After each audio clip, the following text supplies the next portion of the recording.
The sterile white walls of the hospital corridor were the last place Ilara Vance expected her perfect life to shatter. One moment, she was a cherished wife, excitedly awaiting the ultrasound of her first child. The next, a stinging slap from her millionaire husband, Julian Croft, sent her reeling, the sound echoing louder than any heart monitor. As she collapsed, clutching her stomach, she saw him, and his stunning mistress, watch her fall before turning away. But they underestimated who she was. They forgot she was the daughter of Arthur Sterling, a man who didn't just build empires, but defended them with unforgiving precision. Ilara's call for help didn't just summon her father. It unleashed a force of nature that would expose every lie, every stolen dollar, and every wicked secret. Julian was about to learn that breaking a Sterling woman was the beginning of his end. The air in the obstetrics wing of New York General smelled of antiseptic and floor polish, a clean, sterile scent that was supposed to be reassuring. For Ilara Vance, it had been. 20 minutes ago, her heart had been fluttering with the nervous excitement of a first-time mother. She and her husband, Julian Croft, were here for the 20-week anatomy scan. The big one. The one where their baby would transform from a grainy blob into a tiny, discernible person. But the baby was no longer the focus. The joy had evaporated, replaced by the acrid taste of fear. The argument had started in the waiting room, a low, venomous whisper. Julian had been on his phone, his thumb flying across the screen, a small, secretive smile playing on his lips. When she'd playfully asked who he was texting with such intensity, his face had hardened. "It's work, Ilara. You wouldn't understand." The condescension in his tone was a familiar sting. She had let it go. For the baby. But when the nurse called them back, he'd hung back to finish his message. When he finally joined her in the hallway, she saw the name on his screen before he could lock it. Sophie. Adorned with a red heart emoji. "Who's Sophie?" Ilara had asked, her voice quiet but firm, the sterile hallway amplifying the sudden tension. Julian's jaw tightened. "A colleague, don't be ridiculous." "A colleague you send hearts to? Julian, I'm not stupid." The words trembled out of her, fueled by weeks of suspicion, late nights at the office, the scent of unfamiliar perfume on his jacket, the emotional distance that had grown into a chasm between them. "You're being hysterical," he hissed, his eyes darting around the corridor. "You're pregnant and hormonal. Don't make a scene." "Making a scene?" Her voice rose, cracking with disbelief. "I'm carrying your child, and you're messaging another woman. I think I have a right to be—" It happened so fast, she barely registered the movement. His arm shot out, not with the force of a punch, but with the sharp, insulting crack of an open-handed slap. Her head snapped to the side, the impact echoing in the silent hall. A constellation of white-hot stars exploded behind her eyes. The shock was a physical blow, more profound than the slap itself. Her hand flew to her cheek, her fingers tracing the fiery imprint of his hand. Time seemed to warp. A nurse further down the hall gasped.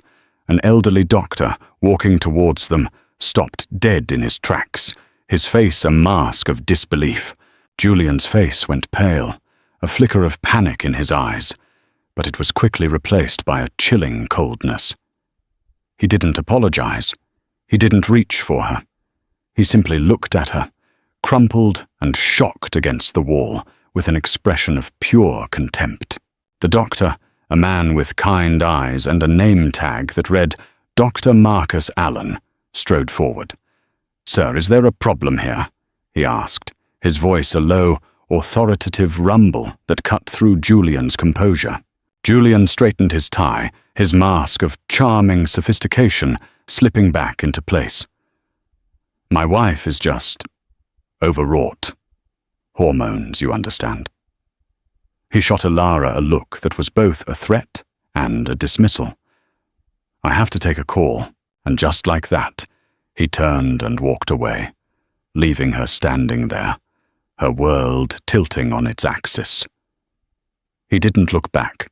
The doctor was at her side instantly. "Mom, are you all right? Let's get you into a room." He gently guided her, his hand on her elbow, his presence a small, steady anchor in the dizzying storm. He led her into an empty consultation room, the soft, cushioned chair a stark contrast to the hard reality of the moment. The nurse from the hallway appeared with a glass of water, her eyes full of pity. Ilara hated it. She didn't want pity. She wanted to rewind the last 5 minutes, to unsee the name on the phone, to unfeel the sting on her cheek. "I'm fine," she whispered, the lie tasting like ash in her mouth. Her hand moved from her cheek to her belly, a protective, instinctive gesture. The baby. Her baby was in here, blissfully unaware of the ugliness that had just transpired. Dr. Allen looked at her, his expression serious. What he did was not acceptable, under any circumstances. "Do you have someone you can call? Someone safe?" The question hung in the air. Someone safe? For years, she thought that person was Julian. Now the illusion was not just broken, it was pulverized. There was only one other person in the world who represented true safety, a fortress of unwavering strength. She pulled out her phone, her fingers trembling so badly it took 3 attempts to unlock it. She scrolled past Julian's name, her stomach churning, and found the contact she needed. The phone rang once, twice, Arthur Sterling's office. A crisp, professional voice answered. "It's Ilara," she said, her voice a raw croak. "I need to speak to my father. It's an emergency." The Sterling Corporation headquarters occupied the top 10 floors of a sleek glass and steel skyscraper in Midtown Manhattan, a testament to the empire Arthur Sterling had built from the ground up. His corner office was a masterclass in understated power, floor-to-ceiling windows offering a godlike view of the city, custom-made mahogany furniture, and not a single paper out of place. It was a room that radiated control. When Ilara arrived, ushered past a sea of concerned but silent assistants, Arthur was standing by the window, his back to the door. He was a tall man, still fit and imposing in his late 60s, with a mane of silver hair and a presence that could command a boardroom of sharks into silence. He turned as she entered, and the carefully constructed mask of the CEO dissolved, replaced by the raw concern of a father. He didn't speak. He just opened his arms, and she fell into them, the sobs she'd been holding back since the hospital finally breaking free. He held her, his hand stroking her hair, letting her cry until the storm passed, leaving only shuddering exhaustion in its wake. He led her to a plush leather sofa and sat opposite her, his gaze intense. "Tell me everything," he said, his voice calm but with an undercurrent of cold fury. Through hiccups and tears, she recounted the entire story, the whispered argument, the name on the phone, the slap, the chilling way Julian had walked away. As she spoke, she watched her father's face. His expression didn't change, but a muscle in his jaw tightened, and his eyes, a piercing blue, seemed to harden into chips of ice. When she finished, he was silent for a long moment, his steepled fingers resting against his lips. Arthur Sterling was a man of immense patience and strategic thinking. He never reacted impulsively. He assessed, he planned, and then he acted with devastating precision. "He left you," Arthur said, his voice dangerously low. "He struck his pregnant wife in a public place and left her." It wasn't a question. It was a statement of fact, a charge being filed in the high court of his mind. "He said I was being hormonal," Ilara whispered, the shame of it washing over her again. He said that to control the narrative, Arthur countered, dismissing the excuse with a wave of his hand. To paint you as unstable from the outset. This wasn't an impulse, Elara. This was a mistake. He revealed his hand. Before Elara could process that, Arthur pressed a button on his desk intercom. "Grace, get my son on the line. Conference him in. Now." A moment later, a voice came through the speaker. "Dad, what's going on? I was in a deposition." "Clear your schedule, Ethan," Arthur said. "Come to my office. Elara is here. There's been an incident." Ethan Sterling, Elara's older brother, was the head of Sterling Corp's legal department, a sharp, no-nonsense corporate lawyer who shared their father's strategic mind but possessed a fiercer, more immediate protective streak when it came to his sister. While they waited for Ethan, Arthur made another call. "Isabel Rossi," he said into the phone. "I need her. Tell her it's a code Sterling." Elara knew what that meant. Code Sterling was the family's internal classification for a crisis of the highest order, one that required absolute loyalty, discretion, and the deployment of their most formidable resources. 20 minutes later, the office had transformed into a war room. Ethan was there, his face grim, his arm resting protectively on the back of the sofa where Elara sat. Isabel Rossi, the sharpest family law attorney in New York, sat opposite them, her notepad open. "First things first," Isabel said, her voice both empathetic and razor-sharp. "Elara, you and the baby are the priority. I've already scheduled an appointment with your OB/GYN for a full checkup this afternoon to ensure there's no risk from the stress or the fall. It will also be documented." Elara nodded, feeling a strange sense of detachment, as if she were watching a scene from a movie. "Second," Isabel continued, "we need to assume Julian will not go quietly. Men with his level of ego and resources rarely do. He will try to control the narrative, just as your father said. He will paint you as unstable, vindictive, or crazy." "He has the resources," Ethan interjected, his voice tight. "His private equity firm, Croft Capital, has been on a tear. He's lauded as a golden boy on Wall Street." Arthur Sterling finally spoke, his gaze fixed on Elara. "His firm is a house of cards. I've never trusted his numbers. He's too flashy, too eager for the quick win." He then turned his attention to the room. "Here is what we are going to do. Ethan, I want you to start a deep dive into Croft Capital. Use our forensic accounting team. I want to know every dollar in, every dollar out. Look for irregularities, shell corporations, anything that smells off." He turned to Isabel. "You handle the personal front. File for a temporary restraining order, citing what happened today. We need to establish a legal perimeter around Elara immediately. Begin preparing the divorce petition. We file on our terms, not his." Then he looked back at Elara, his expression softening slightly. "Your only job is to take care of yourself and my grandchild. We will handle the rest. But you must be strong. This will be a fight." A wave of exhaustion hit Elara, but underneath it, a small, hard ember of resolve began to glow. Her father was right. This wasn't just about a slap or an affair. Julian had shown her who he truly was.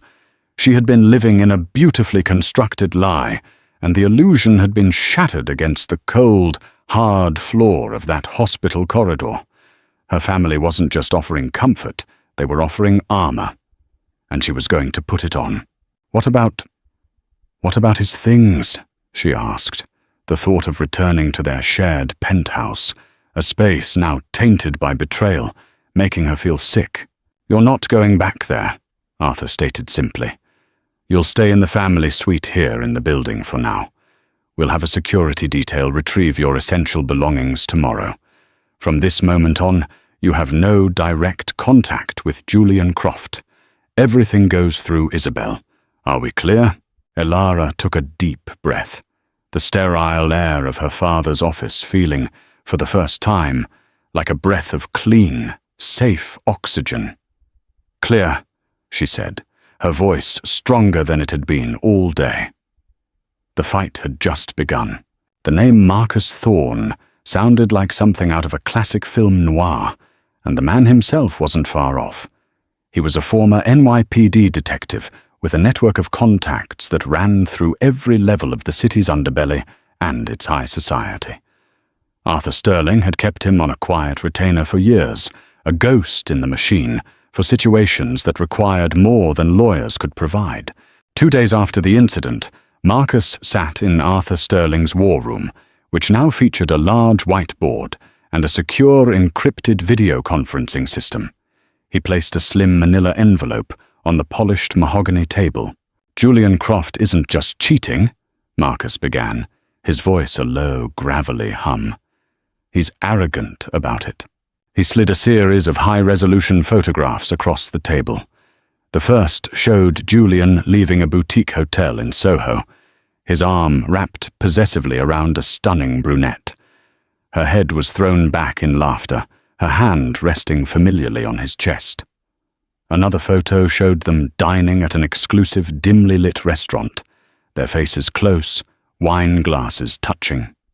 A third, the most damning, was a shot through a window, a clear image of them kissing on the balcony of a luxury apartment in Tribeca, an apartment not registered in Julian's name. "The woman is Sophie Renault," Marcus explained, a senior analyst at a rival firm. "They've been seeing each other for at least 8 months. The apartment is leased by a shell corporation with ties back to one of Julian's offshore holdings in the Caymans." Ilara stared at the photos, her heart a cold, heavy stone in her chest. Seeing the proof in glossy, undeniable color was different. The betrayal was no longer an abstract wound. It had a face, a name, a location. She felt a surge of nausea. Sophie was beautiful, confident, everything Ilara hadn't felt like for months, bogged down by morning sickness and the anxieties of pregnancy. "Isabel," Arthur said, his tone clipped. "This is grounds for a fault-based divorce. Leverage it." "Already on it," Isabel Rossi confirmed, making a note.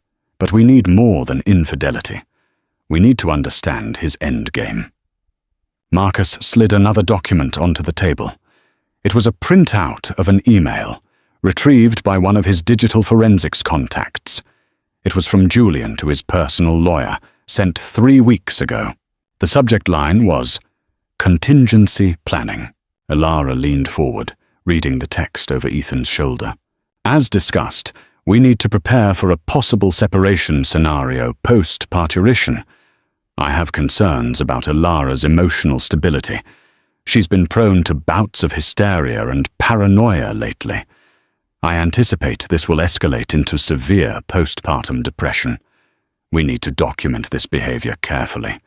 The priority is to ensure the child's welfare is paramount, which may necessitate my assuming sole custody for her protection. Let's start building the file." The air was sucked out of the room. Ilara felt her blood run cold. "My God," Ethan breathed, his hand clenching into a fist. "He's been planning this. He was going to use the baby. He was going to paint her as an unfit mother." It all clicked into place with horrifying clarity. Julian's comments about her being hormonal, his manufactured frustration, the way he'd tried to frame the hospital argument. He hadn't been trying to pacify her. He'd been collecting evidence for his pre-planned narrative. The slap wasn't an accident. It was a gambit that had backfired because there were witnesses. "He wasn't just going to leave me," Ilara said, her voice a hollow whisper. "He was going to take my baby." This new layer of betrayal was 1,000 times worse than the affair. This was a calculated, soulless plot against her, against their unborn child. It was monstrous. Arthur Sterling's face was a granite mask of fury. "This man isn't just an adulterer," he said, his voice laced with venom. He is a predator, and we will treat him as such. Isabel Rossi leaned forward, her expression grim. This email is a declaration of war, Arthur. A preemptive strike. He's planning to use the unstable mother trope. It's a classic, nasty tactic in high-asset divorces. He'll use his money to hire a team of psychologists to evaluate Ilara, looking for any sign of weakness to exploit. He won't get the chance, Arthur said. He turned to Marcus. I want everything on this man. Financials, business dealings, personal habits. Dig into Sophie Renault as well. Find his pressure points. Find his weaknesses. I want to know where he is, who he talks to, and what he's planning before he even thinks it. He then looked at his daughter, his icy gaze softening with a fierce protectiveness. Ilara, this is ugly, and it's going to get uglier. But you have to know this isn't your fault. You didn't cause this. You uncovered it. Now, we dismantle it. The initial shock was beginning to recede, replaced by a cold, clarifying anger. The man she had loved, the man whose child she was carrying, was not just a cheat. He was her enemy. He had conspired to strip her of the most precious thing in her life. The pity party was over. The victim was gone. In her place, a Sterling was ready for battle. What's the next move? Ilara asked, her voice steady now, devoid of tears. Isabel smiled, a thin, approving smile. We let him think he's in control. We serve him with the restraining order and the divorce papers. He'll see it as a hysterical, emotional reaction. He'll underestimate you. While he's focused on the family court battle, your father and brother will be dismantling his financial empire from the inside out. It's a three-front war, Ilara. And he only knows about one of them. While Isabel Rossi's legal team prepared the initial salvo in the divorce proceedings, Ethan Sterling was deep in the trenches of Croft Capital's financial labyrinth. With the help of his firm's elite forensic accounting unit, he began to peel back the layers of Julian's business. On the surface, it was a gleaming success story. But underneath, the rot was beginning to show. He's over-leveraged, Ethan explained to Arthur a week later, pointing to a complex flowchart on the whiteboard. He's using inflated asset valuations to secure bigger loans, then using that capital to pay off earlier investors and fund his lifestyle. It's a sophisticated Ponzi scheme, but a Ponzi scheme nonetheless. A house of cards, as I suspected, Arthur mused. But we need more than suspicion. We need irrefutable proof. We need someone on the inside. That's where Marcus Thorne came in again. For days, he'd been conducting quiet, discreet surveillance on the employees of Croft Capital. He wasn't looking for co-conspirators. He was looking for the opposite. Someone with a conscience, someone who looked nervous, someone who was trapped.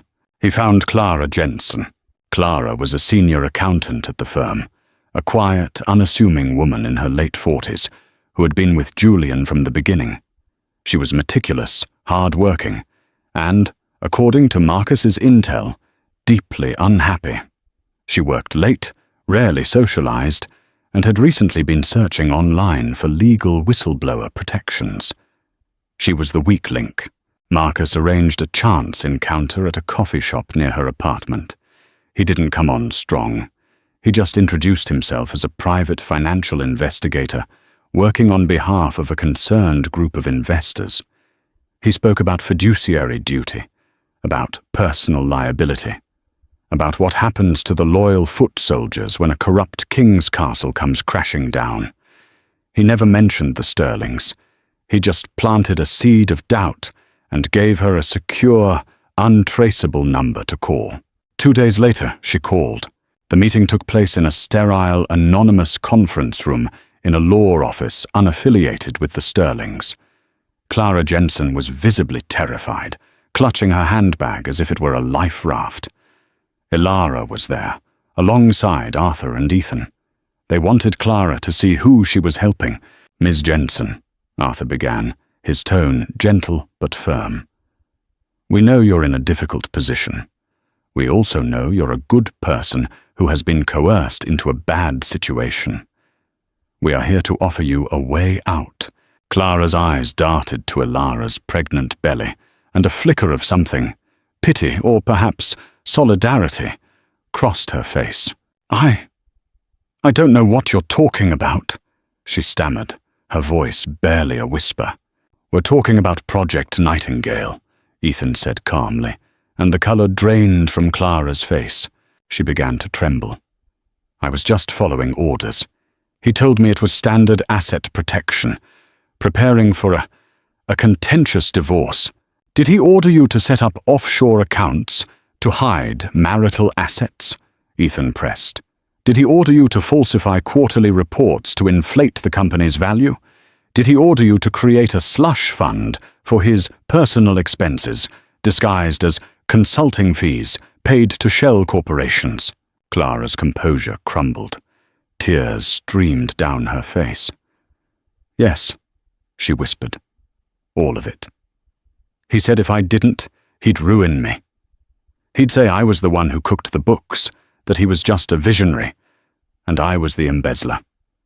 He has a file on everyone who works for him. Leverage." Ilara felt a surge of empathy for this frightened woman. She was another victim of Julian's manipulations. "He's planning on framing me," Ilara said, her voice soft. "He wants to say I'm mentally unstable to take my child. That's what Project Nightingale is, isn't it?" Clara nodded miserably. "He had me create a payment ledger. Payments to private investigators to follow you. Payments to a psychological consultant who was on standby to build a profile on you for the custody hearing. He was tracking your every move, every purchase, every phone call. The sheer, calculated cruelty of it was breathtaking. Julian hadn't just betrayed their marriage, he had weaponized it." "Clara," Arthur said, his voice resonating with quiet authority. "We can protect you. We can offer you full legal immunity and financial security. We can ensure that when this is over, you walk away clean. All we need is your cooperation. We need the data. Every ledger, every email, every offshore account number." Clara looked at Ilara again, at the undeniable proof of the new life Julian was so willing to corrupt. Her fear seemed to be eclipsed by a newfound resolve. She took a deep breath. "I have it all," she said, her voice shaking but clear. "I kept a separate, encrypted copy of everything. I knew this day would come. I just didn't know who to trust." She opened her handbag and pulled out a small, silver flash drive, placing it on the table between them. It lay there, innocuous and small, but everyone in the room knew what it was. It was the key. It was the proof. It was the bomb that would blow Julian Croft's world apart. The flash drive from Clara Jensen was a Pandora's box of Julian Croft's deceit. For the next week, the Sterling War Room was a hive of controlled, strategic activity. The information was dissected, categorized, and weaponized, forming the backbone of their three-pronged attack. Isabel Rossi took the lead. With the evidence from Clara, she now had undeniable proof of Julian's intent to defraud Ilara in the divorce. The offshore accounts, the slush fund, it was a treasure trove. "This moves us from a simple divorce to a case of gross financial misconduct within the marriage," Isabel explained, her eyes alight with tactical fire. "We won't just be asking for a fair settlement. We'll be clawing back every single dollar he tried to hide. We'll file for an immediate ex parte asset freeze. By the time he's served, his personal bank accounts will be locked down tighter than Fort Knox." She also used the information from Project Nightingale to build an impenetrable fortress around Ilara's parental rights. "He wanted to paint you as unstable," Isabel said to Ilara, a grim smile on her face. "Instead, we will paint him as a manipulative, calculating fraud who conspired to emotionally abuse his pregnant wife and subvert the justice system to steal her child. We have his own emails to prove it. Any psychologist he hires will be cross-examined with this evidence. His entire strategy is dead on arrival. Elara felt a weight lift from her shoulders. The fear of losing her baby, a fear that had been a cold knot in her stomach, finally began to loosen. Ethan Sterling, working with a team of former federal prosecutors on his father's payroll, meticulously packaged the evidence of securities fraud, wire fraud, and money laundering. "This is a slam dunk for the SEC and the Southern District of New York," Ethan announced, pointing to a diagram of interconnected shell corporations. "He's been defrauding his investors for years. Clara's data gives them everything they need on a silver platter. Falsified reports, illegal offshore transfers, the works. We'll submit it through the official whistleblower channels, protecting Clara and ensuring it gets to the right hands immediately." Arthur Sterling added his own strategic layer. "We won't just let the government handle it. Ethan, I want you to discreetly reach out to the other board members of Croft Capital. Let them know a major story is about to break, backed by a federal investigation. Advise them, as a courtesy, to prepare for an emergency meeting to protect the company's remaining assets. We'll create a panic within his own walls." This was Arthur's genius. He wouldn't just defeat his enemy. He would make his enemy's own allies dismantle him first. "Control the story before it breaks," Arthur instructed. He brought in his head of PR, a formidable woman named Diana Finch, who specialized in crisis management. "When the news hits, it will be a media firestorm," Diana said. "Julian will try to play the victim, or worse, he'll try to drag Elara's name through the mud. We need to strike first. We'll prepare a concise, powerful statement.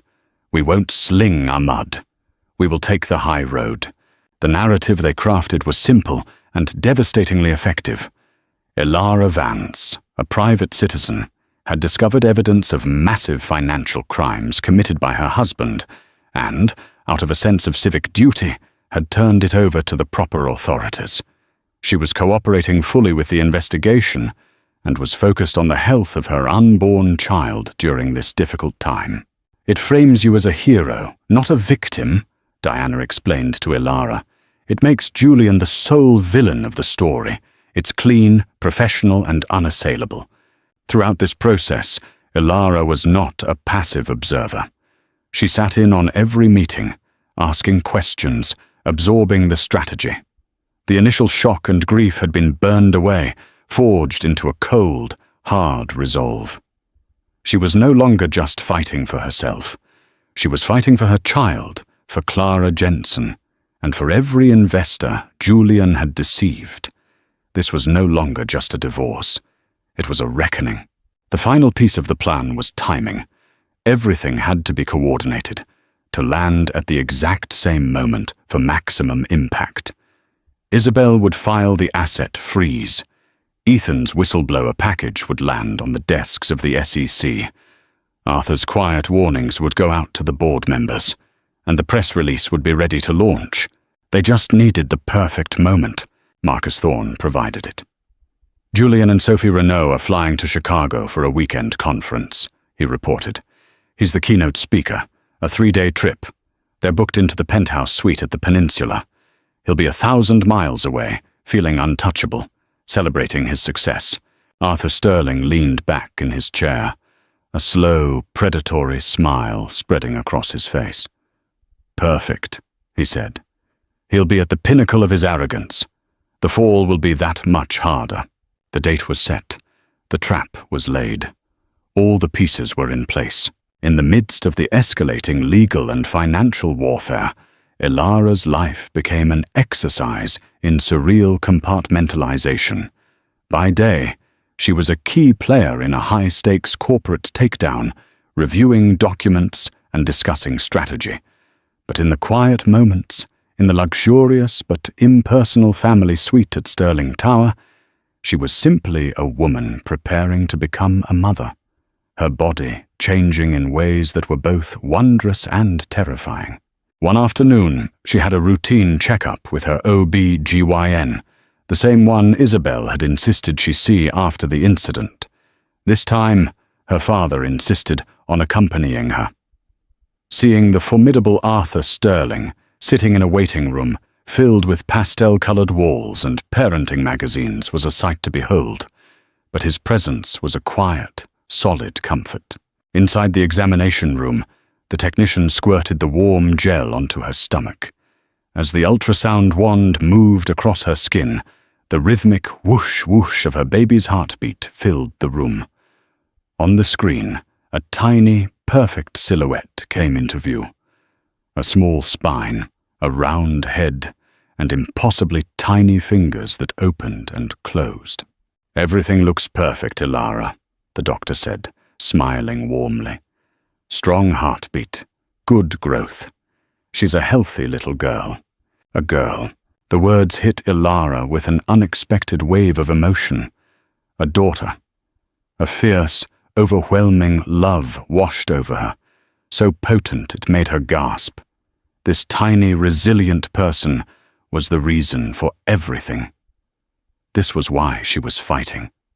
She looked at her father, who was staring at the screen, his usually guarded expression softened by a look of pure, unadulterated awe. He was looking at his granddaughter. Tears welled in Ilara's eyes, but for the first time in weeks, they weren't tears of sorrow or anger. They were tears of profound, heart-stopping love. Later that evening, back in the suite, she and Arthur sat in comfortable silence, watching the city lights twinkle to life below. "I was so scared," Ilara admitted into the quiet, that it would hurt her. "She's a Sterling," Arthur said simply, his eyes still holding the wonder from the doctor's office. "They are made of strong stuff." He paused, swirling the amber liquid in his glass. "You know, I faced a betrayal once, early in my career. My first business partner. A man I trusted like a brother. He tried to stage a boardroom coup, sell me out to our biggest competitor." Ilara looked at him, surprised. Her father rarely spoke of the past. "What did you do?" she asked. "I did what was necessary," he said, his voice level. "I had been loyal to a fault. I had overlooked his small indiscretions, his growing greed, because I valued our friendship. That was my mistake. When he showed me who he was, I believed him. I gathered my allies, exposed his double-dealing to the board, and I crushed him. Not out of anger, but out of necessity. It was him or the company I'd poured my life into. I chose my legacy." He turned to look at her, his gaze piercing. "This is your legacy now," he said, nodding towards her belly. "Julian is not just a man who betrayed your trust. He is a threat to your legacy. You don't fight him with emotion. You fight him with strategy. You feel the anger, you feel the hurt, and then you put it in a box and use it to fuel your resolve. You do what is necessary." His words resonated deep within her. He was giving her permission to be ruthless, not for revenge, but for protection. He was telling her that her strength wasn't a contradiction to her femininity or her impending motherhood. It was an essential part of it. A mother protecting her child was the most formidable force in nature. That night, Ilara couldn't sleep. She walked over to the large window, placing a hand on the cool glass and the other on her growing belly. She looked down at the sprawling, indifferent city. She was not the same woman who had walked into the hospital weeks ago. That woman was naive, trusting, and a little too willing to make herself smaller to fit into Julian's world. That woman was gone. In her place stood a mother, a CEO's daughter, and a woman who was about to take back her life, not by shattering someone else's, but by methodically dismantling the web of lies that had almost suffocated her. The storm was coming, and for the first time, she wasn't afraid of the thunder. She was the lightning. The Thursday before the Chicago trip was D-Day. The atmosphere in the Sterling War Room was electric, a hum of controlled, focused energy. It felt like the moments before a finely tuned orchestra begins a symphony.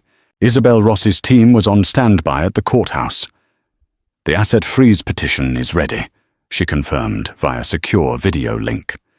"The judge is sympathetic, given the evidence of Julian's intent to hide marital assets.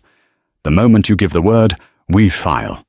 The order will hit every major financial institution simultaneously. His accounts will be frozen before his plane's wheels touch the ground in Chicago." Ethan's team had triple-checked the whistleblower package.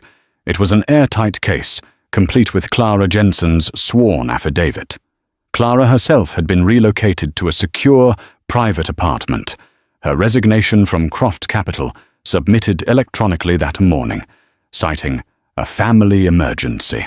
"The package is being delivered by a bonded courier to our contacts at the SEC and the U.S. Attorney's Office," Ethan reported.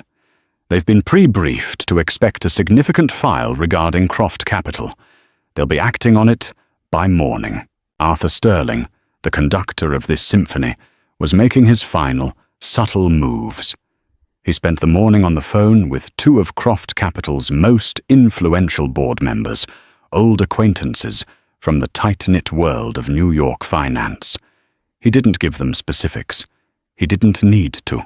"Just wanted to give you a heads up, John," he'd said in a calm, collegial tone. "I'm hearing some very disturbing chatter about Croft Capital, federal-level chatter.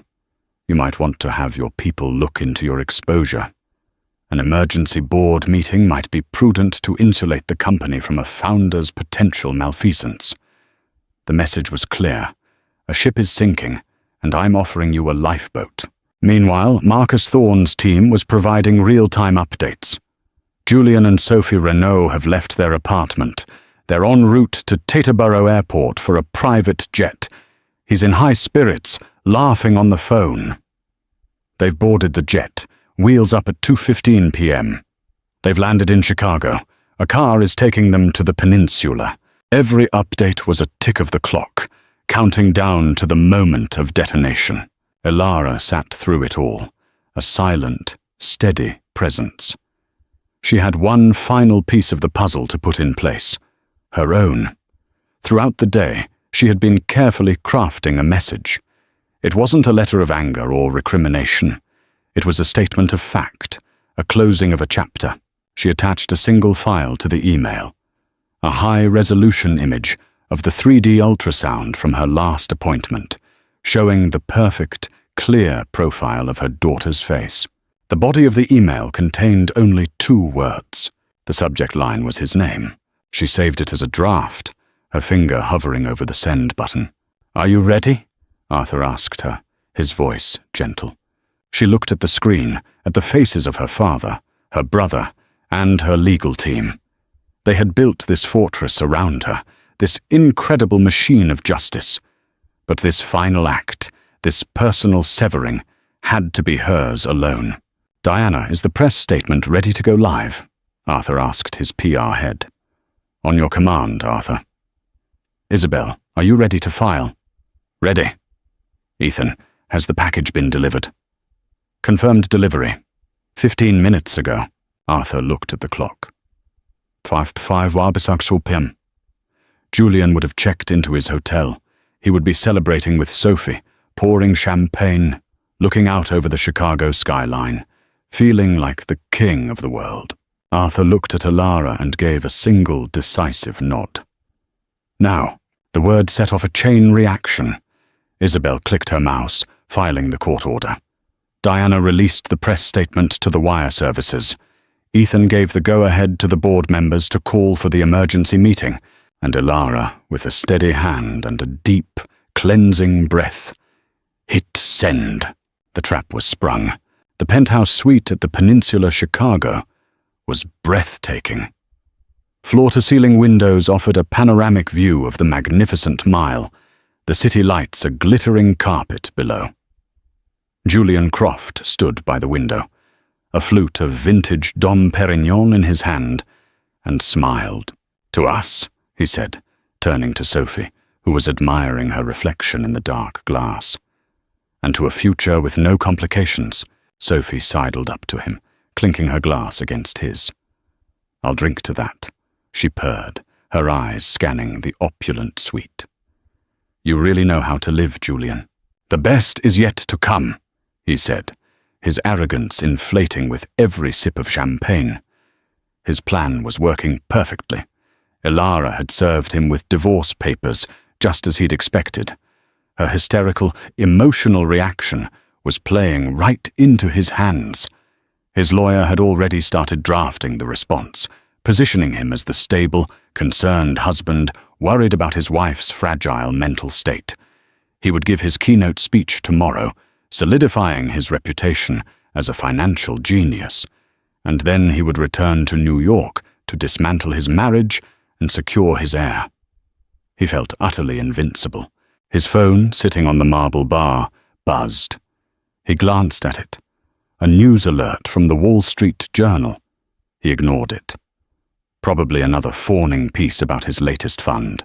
It buzzed again. And again. A rapid succession of notifications. Annoyed, he walked over to pick it up, his brow furrowed. Alert. Croft Capital under SEC investigation for securities fraud. Alert. Federal prosecutors raid Croft Capital's Manhattan offices. Alert. CEO Julian Croft named in whistleblower complaint. The champagne glass suddenly felt heavy in his hand. A cold dread, slick and oily, began to creep up his spine. "What the hell is this?" he muttered, his thumb frantically scrolling through the headlines. His screen lit up with an incoming call. It was David Martin, the lead member of his board. Julian answered, trying to keep his voice steady. "David, I'm sure this is just a misunderstanding. Some kind of corporate smear, Joe." "Save it, Julian." David's voice was like ice. "The board has called an emergency session. We're voting to place you on immediate, indefinite leave. We've been contacted by federal authorities. Don't bother coming back to the office. Your access has been revoked." The line went dead. Julian's phone immediately began to ring again. This time, it was the CFO of his company. "Julian, it's a bloodbath. The feds are everywhere, seizing servers. Our primary accounts have been frozen. A court order just came through. An ex-parte asset. Freeze. We can't even make payroll." Frozen? How could they be frozen? He dropped the phone onto the counter, his mind racing. This wasn't a smear job. This was a coordinated, systematic demolition. How? Who? A new notification popped up on his screen. An email. The sender's name made his heart stop. Elara Vance. The subject line was just his name, Julian. His hands shaking, he opened it. There was no angry tirade, no desperate plea. Just a crystal-clear image of a baby's face, a perfect profile from an ultrasound, so detailed he could see the tiny nose and lips. His child. A daughter, the scan revealed. And beneath the image, 2 words. "Goodbye, Julian." In that single moment, everything became terrifyingly clear. This wasn't a random SEC audit. This wasn't a disgruntled employee. This was Arthur Sterling. This was Elara. He had poked a sleeping dragon, and the entire mountain had just come down on top of him.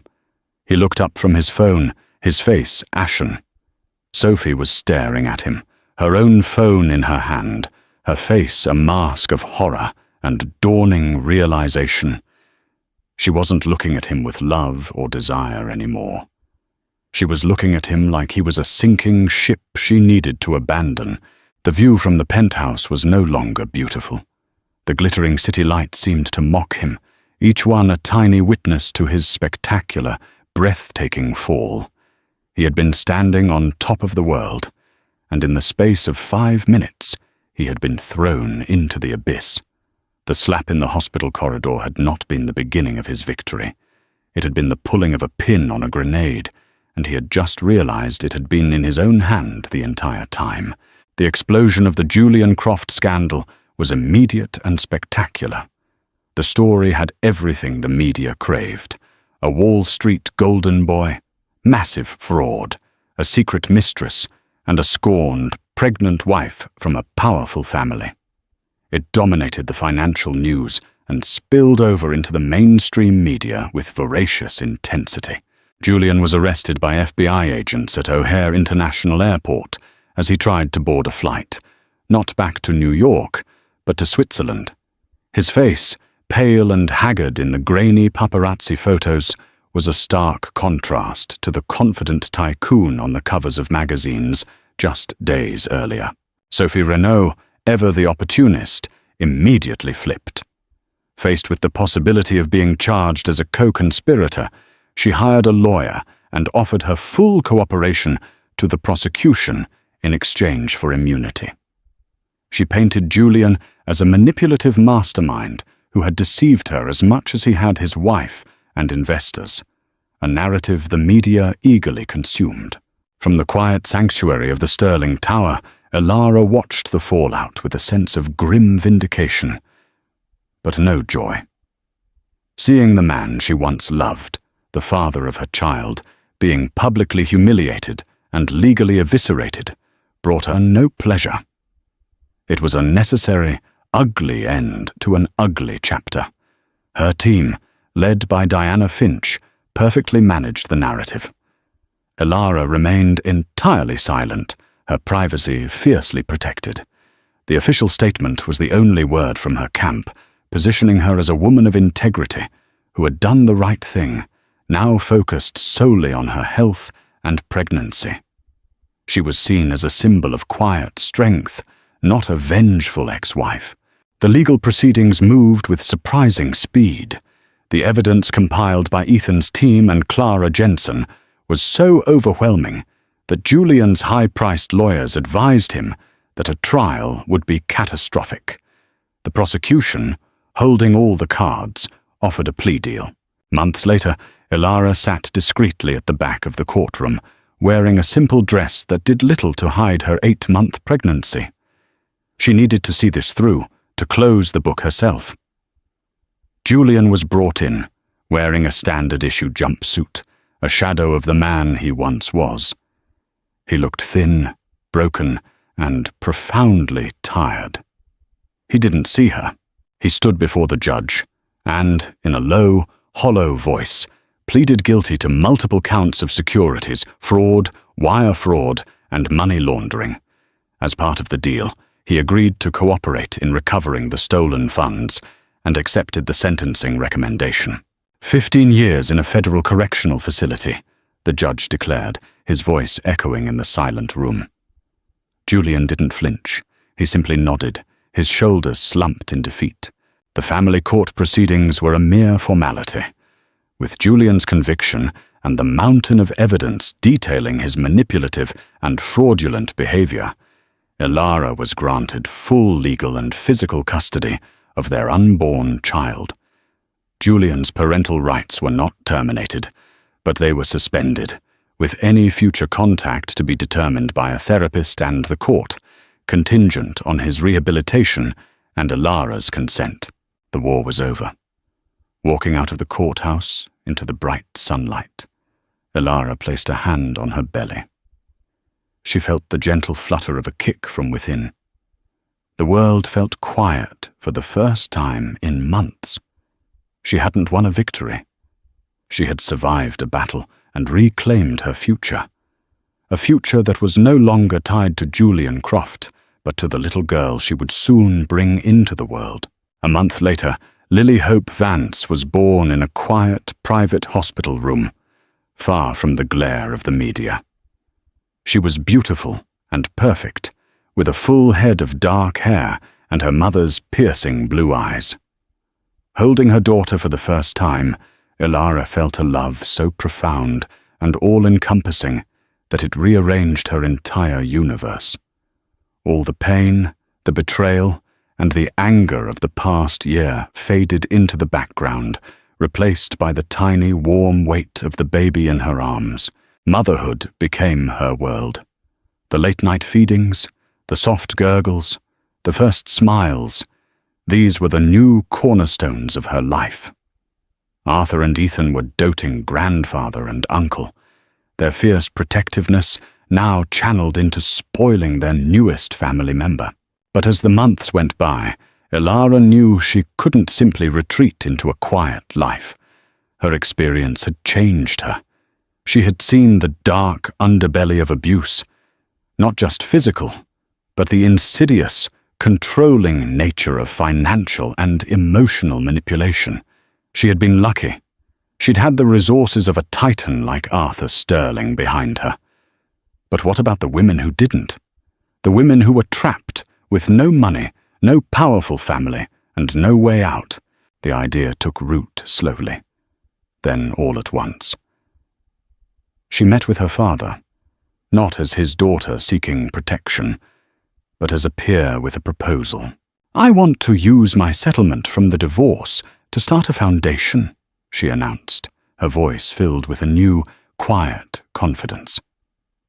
"I want to call it the Sterling Foundation for Family Justice." Her vision was clear and ambitious. The foundation wouldn't just be a shelter. It would be a comprehensive resource for victims of domestic abuse, financial, emotional, and physical. It would provide top-tier legal representation, forensic accountants to help uncover hidden assets, trauma counseling, and job training to help women rebuild their lives and achieve financial independence. It would be a one-stop war room for those with nowhere else to turn. Arthur Sterling looked at his daughter, and for the first time, he saw not just the girl he had raised, but the leader she had become.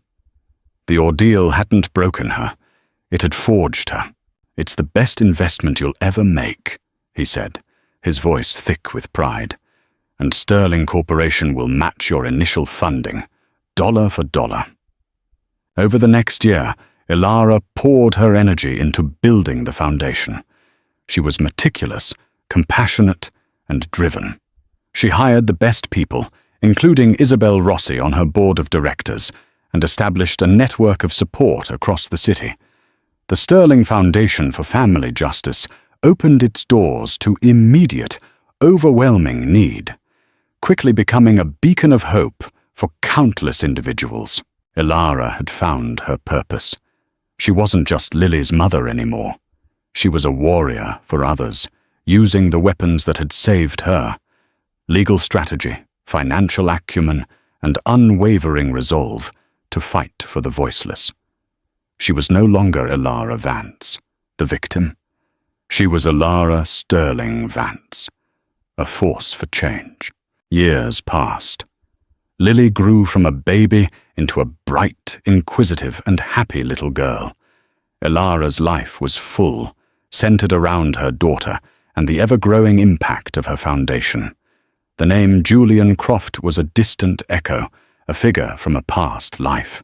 He had started writing letters from prison about a year into his sentence.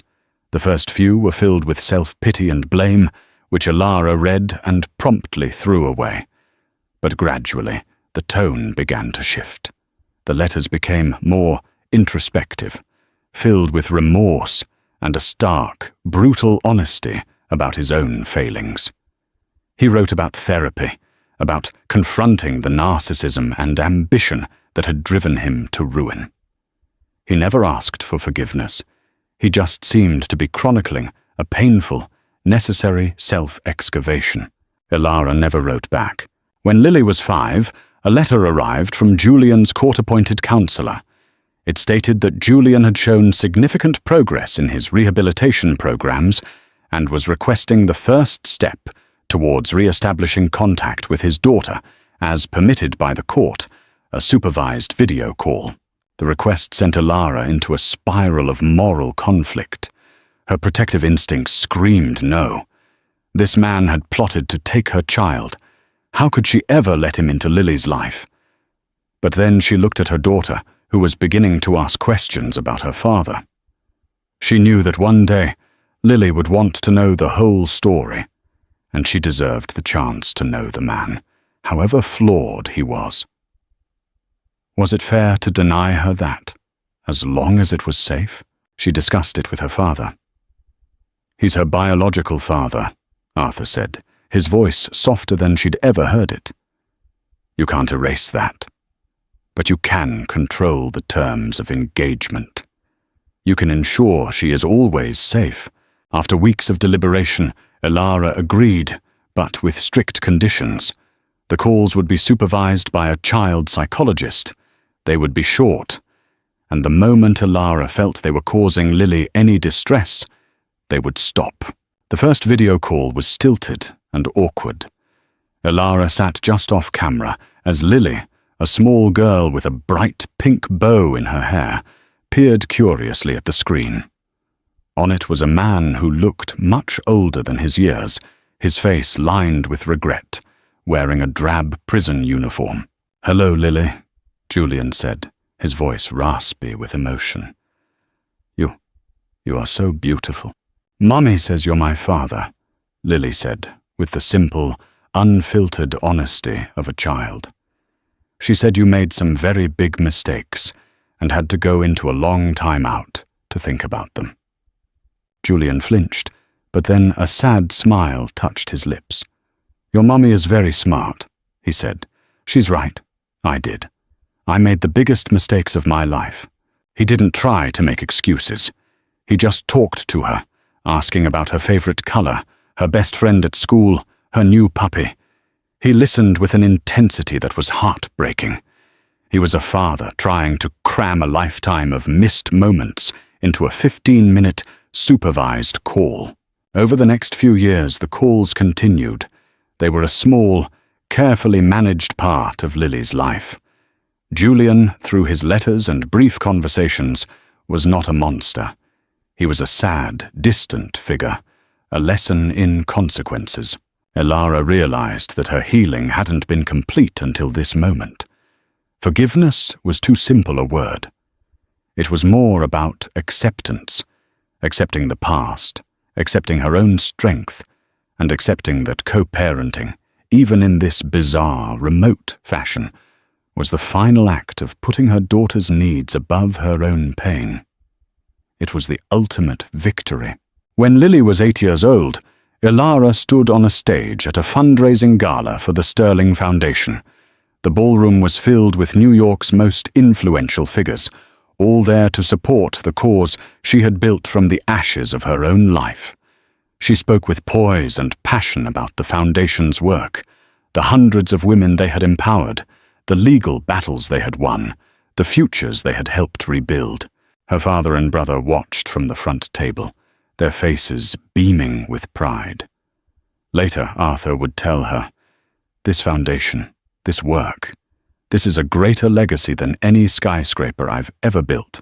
The civil suits against Julian's now defunct company had long since been settled, with investors recovering a significant portion of their losses, thanks in large part to the records Clara Jensen had provided. Clara herself was living a quiet, comfortable new life under a new name, her future secured by the Sterlings. After the gala, Elara went home to the beautiful townhouse she had bought and made her own. She tucked Lily into bed, reading her a chapter of her favorite book before kissing her goodnight. The house was quiet, filled with a peaceful, happy energy. On her nightstand was the most recent letter from Julian. His parole hearing was a few years away.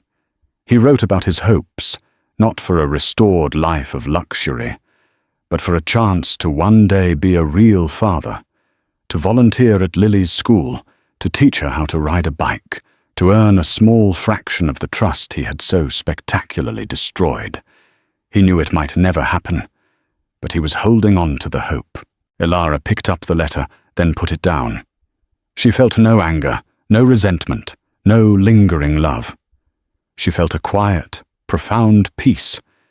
She had navigated the storm and emerged not just intact, but stronger. She was a mother, a leader, a survivor. She controlled her own narrative, her own happiness, and her own future. She walked to the window and looked out at the sleeping city. Her reflection stared back at her, a woman who had faced the worst kind of betrayal and had not only survived, but had built a new and better world for herself, for her daughter, and for countless others. She was, in every sense of the word, free. Ilara's journey from a shattered wife to an unstoppable force for justice shows that our deepest wounds can often lead to our greatest purpose. Her story is a powerful reminder that betrayal doesn't have to be the end. It can be the beginning of a life of strength, resilience, and profound impact. What did you think of Arthur Sterling's decisive actions? Could you ever find it in your heart to forgive a betrayal like Julian's? Let us know your thoughts in the comments below. If this story touched you, please like and share it with someone who might need a reminder of their own strength. Don't forget to subscribe for more powerful, real-life stories of survival and redemption.